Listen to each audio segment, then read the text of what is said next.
Good morning, good afternoon, and good evening, agents. I'm Manny Carlo with another roundup for your news on PTS 1.7. I apologize for no state of the game recap this week, but in all honesty, did you really need one? I mean, the news on the PTS starting this week without the global events was kind of a given. Test out classified gear sets this week. That is the main thing you want to do. Report that striker set as OP and get it nerfed right now. And yeah, FYI, striker gear set needs to be brought back in line with the rest of the gear. Right now is super OP. The healing from the 6 pieces is way OP combined with the DPS output. It is almost impossible to kill somebody running a striker set right now unless you have 4 people just absolutely zoned in on him. It needs to have a special like increase armor damage but not inflicting body damage or something like that. It just needs something else besides that healing ability, but adding in damage plus the healing is a bit OP and is only setting up the meta for 1.7. Nerf now or forever listen to the complaints once 1.7 is released about how OP the striker gear set is and how nobody is running anything else. So far, we are already seeing the same thing happening on the PTS, at least this week's PTS, so many times over, and that is the collective of agents utilizing the PTS for meta building as opposed to actually using it for testing. To be honest, what they need to do is open up a bug reporting system within the Division game itself. If you write up so many bugs during the week, you get to move on to the next week PTS. It's like leveling up. If you don't, then you don't get to move on and they bring in new people. They allow it to cycle through because right now only 10,000 people, 5,000 on Xbox, 5,000 on PS4, are allowed to join the PTS. This would ultimately stop this kind of early access play testing. That's what people are doing. They're using this as kind of a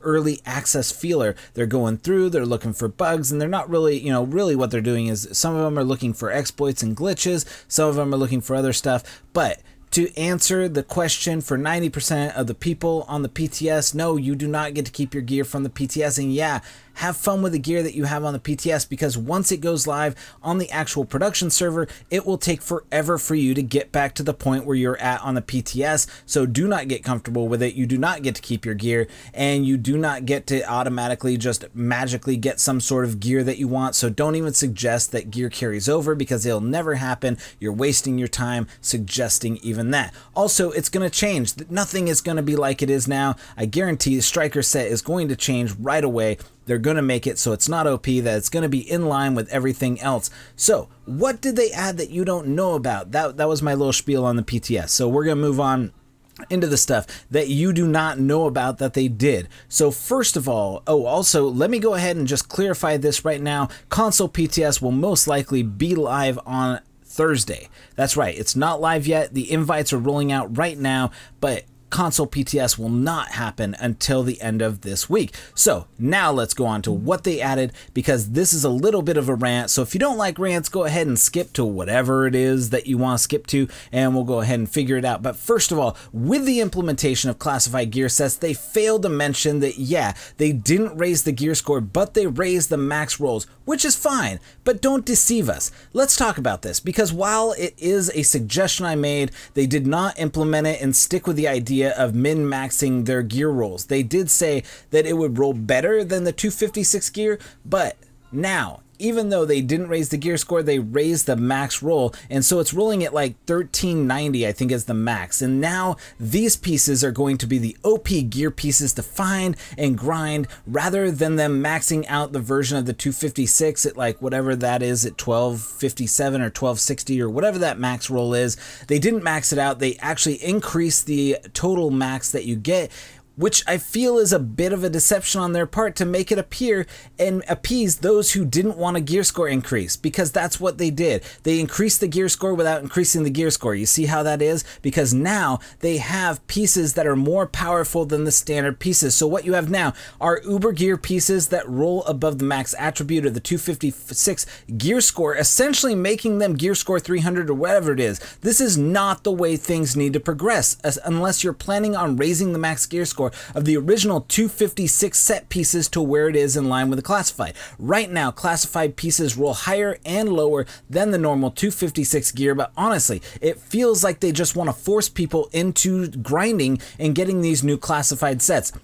And previously, I was against what SkillUp said, and I'm sorry, I apologize, SkillUp, because what you said on Twitter, I did not agree with at the time, because I thought that they would max out at the max 256 gear score maximum and not above that. So if you're wondering what this means for you, you who are not the casual player are going to be a shitty division agent now. That is what you're going to be. You are going to be under advantage because you will not have the max gear score anymore. You will only be subjected to the minimum gear score. So if you're just a casual player, you are getting screwed in 1.7. And I think there's a line from the game that perfectly sums up how I feel about that. And that is, I spy with my little eye something that starts with fucked. Now, that is how I feel exactly about what they just did to all of this, because only the hardcore players are going to be able to max out and get that 256 gear classified gear all the way up to the max level. And that sucks for all of you people out there who, basically can get that casual gear score. Sure, you're going to be able to get it in the regular drops once the week is over or whatever, but it's going to take you twice as long to get this gear score. And it is not, basically, you have to go in and you have to do these global events and you have to keep doing them and grinding them out in order to get the classified gear, in order to get the max score. So now you're going to be under leveled in everything basically. If you go into the dark zone, you're going to be under leveled against these guys who have the new gear, the classified gear, the hardcore players. You're going to be under leveled. You're going to be under leveled in the last stand, because while your gear is going to max out at 1276 or whatever it is, somebody running classified gear in last stand is going to max out at much higher, and they're going to have the distinct advantage against you. And they're going to be running classified gear all the way up to 5 and 6 pieces, and you're going to be left using the original gear sets and trying to make up that, and you're going to be at a huge disadvantage. This is creating a separation for classism. This is basically capitalism at its finest. The top players will get all of the classified gear, and the bottom players who don't have the time to go out and get them will not. So SkillUp, this is my apology to you. I apologize. We didn't have all of the information. Now we do, and now I 100% agree with you, because this is going to be the roadblock. This is going to be the thing that divides the player base, and this is going to create a huge toxicity within the community. So there you go.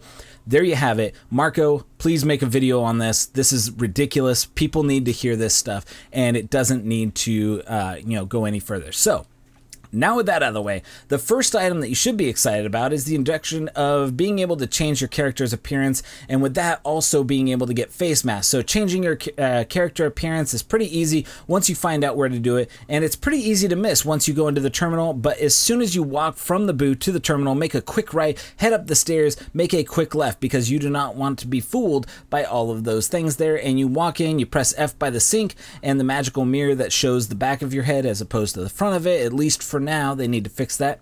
And then you can go ahead and change your appearance, and it's basically just the same stuff. There's nothing, they didn't add anything in addition. It's the same stuff that you do once you make your player at the very beginning. Now, I mean, this is a great idea, the face masks and stuff, and add a little vanity item along with the shoulder patches. And as noted, there will be no face mask available in the 1.7 PTS, so you're gonna have to wait until the release. And I am not sure if they're even going to be released in 1.7, but the slot is there right now, and there's no idea as to what they're gonna be doing, as to whether or not they're gonna be rewards, a sale, a premium item, or whatnot. But they're gonna be available eventually. Like I would assume that they would be available in the Riker set right up front, but to change your character's appearance, you just need to roll into the bathroom, and they created the locker room here. Yep, they added a bathroom, but still no toilet. There's no toilets in this game. Where are all the toilets? You just got to pee in the snow, I guess, because if anything was needed, it was a place to pee in the sink, like a 12-year-old or me when I'm brushing my teeth, and I need to do both at the same time, and I want to multitask. But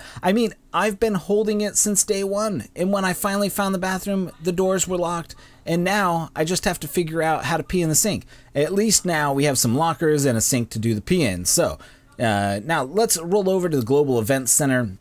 and that area and show you what we'll be doing there. So once you reach the Global Events Center, it's right now it says it's offline because that's it, but there's this guy, he's got progress report. You can go ahead and check out the mod, the mission, the comms, the kills and performance, all that stuff that you have. There's nothing available right now. It's all offline, so you can see your global event caches and how many global event tokens that you have here. And so you can go ahead and do that while you're doing the global events. It's just going to be global event summaries. It's not, you know, for the full game, it's just for this. And the season starts, it's going to be based on seasons apparently, so you can go ahead and check that out. And you go over here, there's a global events vendor. Don't be shy, go ahead and walk up to him, and there's more matchmaking. I don't know why they put a matchmaking thing there. I guess you can matchmake global events, but there's nothing for sale in the global events vendor. That's going to come in week 2, as you can see. And as you can see, the global events activities, they're not just global events for missions. There's Dark Zone, Incursion, High Value Target, Underground, Survival, and Last Stand global events that will be active. So there's going to be lots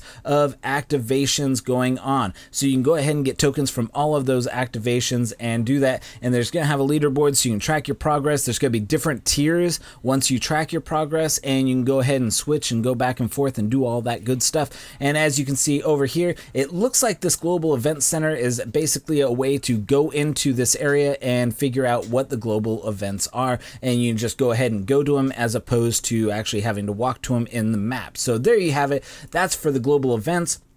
Now, let's go ahead and talk about premium gear vendors. There's encrypted caches as well. You walk over, you grab an encrypted cache, you need a key, and you can either purchase a key or you can find 10 key fragments out in the real world and turn them into a key. But once you do it, the encrypted cache is unlocked, and you can do this for free. It's not something you have to pay for. It's a pay for by choice. The problem is the encrypted caches usually contain garbage. You have no idea what you're going to get out of them, and you could get anything from a scarf to boots to something that you would actually wear, like a jacket or some pants or a hat. But for the most part, everything that I've gotten is pretty much garbage out of those. I would you know, don't buy things from them, at least not yet, and at least, you know, until they actually, because I can see this being that you're going to open the gear caches and there's so many different, you're basically getting screwed by RNG. So right now, until they actually go ahead and say, hey, we're going to go ahead and put patches and face masks in the encrypted caches, I would just save them and hold on to them, because right now there's nothing. You have a chance of getting something you already own. At least that's the bug I found, reported it,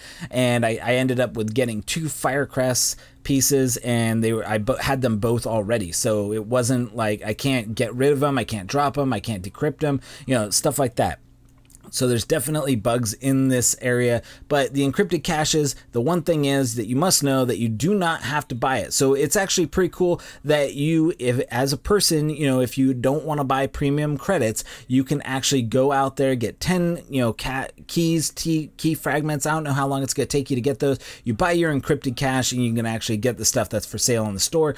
But be warned, it may not be good. I'd say 90% of the stuff isn't good. You got about 10% chance of getting something epic in that area. So anyways, that's going to be my time. Content's going to be a little light until summer's over. Right now, I'm trying to get at least 2 Division videos on the Division out a week. As you may have seen, the last 2 Division videos have been some content grinding and researching and stuff like that. So those have taken a little bit of time for me to get this stuff out to you. My travel schedule for right now is ridiculous. I'm actually getting called up like I'm some sort of Division agent. I gotta go to New York City for work, so I'll be there in a couple weeks, all week. So I'll have to try and drop a live video from New York. So if you find, you know, fine agents are out in New York, give me a holler, and you know, I'll see if I can give you a report on how well everything in New York City is going. So I hope you enjoyed this sneak peek at the upcoming Week 2 PTS. It should be available on consoles on Friday. If you need any additional information, please feel free to place it in the comment section below. I got a bunch of caches and stuff that I can go ahead and show you, but right now I don't want to show you classified gear because some of them aren't working right and some of them are OP and things are just not working out right for those classified.